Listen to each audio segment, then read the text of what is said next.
यह मेरी रोज की तरह की एक और रात थी, जब मैं देर रात काम करके घर लौट रहा था।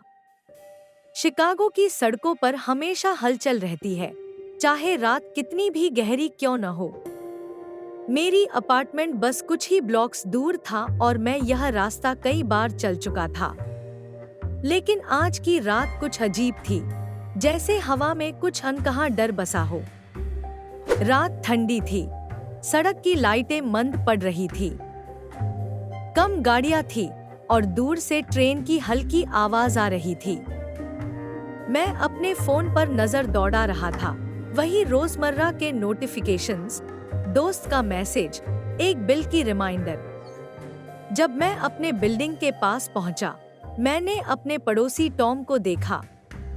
वह सिगरेट पी रहा था, धुएं की चमक उसकी आंखों को चमका रही थी।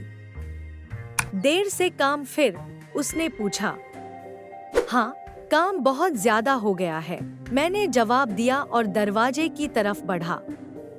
टॉम ने सिर हिलाया। सो नहीं सका, सोचा थोड़ा बाहर आ जाऊं। मैंने दरवाजा खोला और उसे अलविदा कहा। अपार्टमेंट में घुसते ही कुछ अजीब सा महसूस हुआ।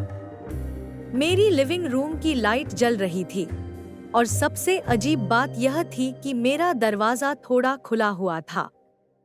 मैंने याद किया कि मैंने इसे बंद किया था, फिर यह कैसे खुला? दरवाजा खुलते ही मेरे दिल की धड़कन तेज हो गई। कमरे में सब कुछ वैसे ही था, लेकिन तब मेरी नजर एक तस्वीर पर पड़ी। वो मेरे कॉफी टेबल पर रखी थी, लेकिन मैंने उसे वहां नहीं रखा था। और जो सबसे डरावनी बात थी, तस्वीर मेरी थी। आज शाम की।